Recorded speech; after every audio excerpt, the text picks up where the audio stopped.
Assalamualaikum warahmatullahi wabarakatuh.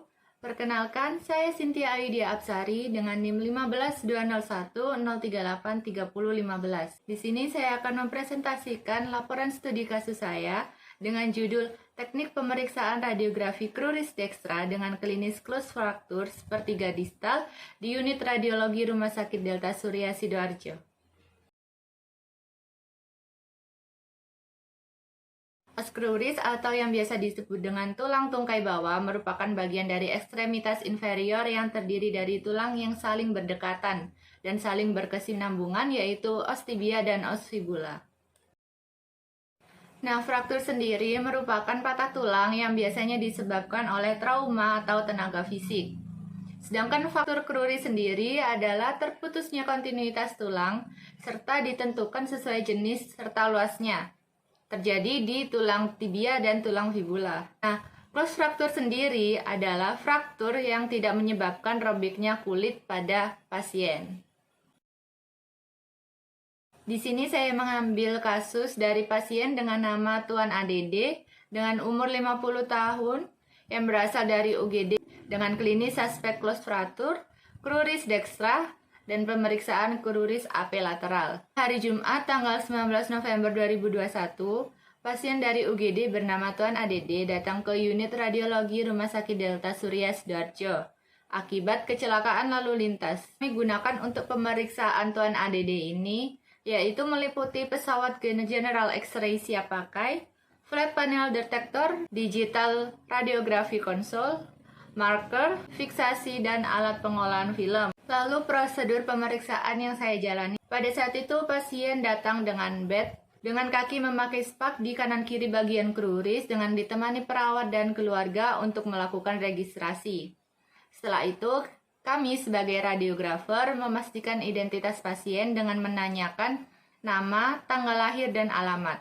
Jika sudah benar dengan surat permintaan dokternya, lalu kami menginput data di komputer. Setelah itu, radiografer memastikan antara klinis dan surat permintaan dokter adalah sama. Jika sudah sama, menjelaskan kepada pasien bagaimana pemeriksaan yang akan dilakukan. Setelah itu, pasien melepas semua benda yang mengganggu, bantu oleh perawat UGD.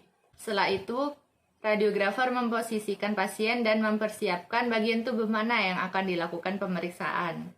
Yang pertama dilakukan adalah proyeksi AP, di mana posisi pasien saat itu tetap diposisikan spine di bed, dan bagian cruris yang akan difoto harus diluruskan, harus true AP. Lalu FPD diposisikan di bawah cruris pasien dengan mengangkat perlahan kaki pasien agar tidak merubah apapun. Lalu pastikan seluruh bagian cruris tercover di dalam FPD. CR-nya kita menggunakan tegak lurus kaset dan center point-nya di pertengahan cruris. Yang digunakan yaitu batas bawah melebihi ankle dan batas atas menyesuaikan.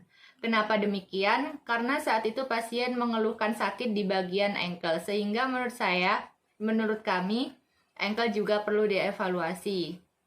Lalu faktor eksposi yang saya gunakan dengan KV 60, MA100, dan MAS4. Adalah hasil gambar radiografi yang kami dapatkan dengan kriterianya ankle tidak mengalami rotasi, lalu tibia dan fibula terutama area yang sakit tercover dengan baik, yaitu di mana tampak fraktur sepertiga distal, tibia dan fibula.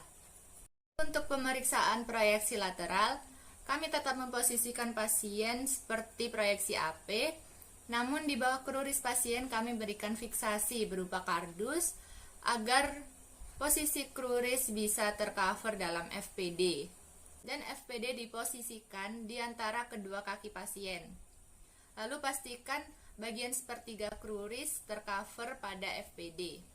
Jadi pasien sedikit dihimpitkan ke FPD agar FPD bisa berdiri tegak dan diberikan fiksasi berupa bantal pada bagian belakang FPD agar menahan FPD tidak jatuh. Untuk central ray-nya kita memakai horizontal tegak lurus FPD karena merupakan pemeriksaan cruise table. Lalu center point-nya ada di pertengahan FPD. Dan faktor eksposi kita menggunakan sama seperti proyeksi AP. Berikut adalah hasil gambar radiografi yang kami dapatkan di mana malleolus lateral dan medial saling superposisi. Tibia dan fibula, terutama area yang sakit, tercover dengan baik, di mana tampak fraktur sepertiga distal tibia dan fibula. Usaha proteksi radiasi yang kami lakukan yaitu untuk petugas, kita berlindung di balik ruang exposure saat eksposi berlangsung. Lalu untuk pasien adalah dengan mengatur lapangan penyinaran sesuai dengan area yang diperiksa dan memposisikan pasien dengan tepat agar tidak ada pengulangan foto. Lalu proteksi radiasi untuk masyarakat umum adalah tidak memperbolehkan pihak-pihak yang tidak berkepentingan ada di ruang exposure. Lalu untuk pengelolaan citranya, yang pasti kita memasukkan data pasien terlebih dahulu. Setelah itu, FPD dan objek diatur sebaik mungkin, lalu dilakukan exposure. Setelah dilakukan exposure, kita melihat apakah hasil yang didapatkan sudah baik atau belum. Jika sudah, FPD diambil dari tubuh pasien.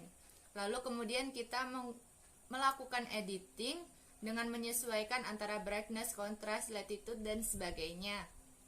Namun untuk proyeksi lateral ini kan kita menggunakan cross table, maka hasil gambar harus di flip terlebih dahulu agar sesuai dengan bagian kaki yang difoto. Setelah sudah sesuai kebutuhan, gambar tersebut di print. Pemeriksaan kruris oleh Tuan ADD ini sudah sesuai dengan surat permintaan dokter dan juga teorinya. Dengan posisi tetap supine di bed, di mana saat pemeriksaan AP, FPD diletakkan di bawah kruris pasien, sedangkan saat lateral, FPD diletakkan di antara kedua kruris pasien, karena pasien memakai SPAC dan kesakitan, sehingga kita berikan fiksasi di bawah kruris pasien, agar kruris tetap terangkat dan gambaran tidak terpotong. Untuk hasil gambarnya sendiri, pada proyeksi AP, ini sudah true AP, di mana dapat diketahui dari intercondylar berada di intercondylar fossa, dan malleolus lateral serta medial tampak jelas. Lalu pada proyeksi lateral, ini juga cukup true lateral, dilihat dari malleolus lateral dan medial saling superposisi, serta distal dan proximal fibula superposisi dengan tibia. Dari laporan ini dapat disimpulkan bahwa pemeriksaan kruris ini telah dilaksanakan sesuai dengan teori.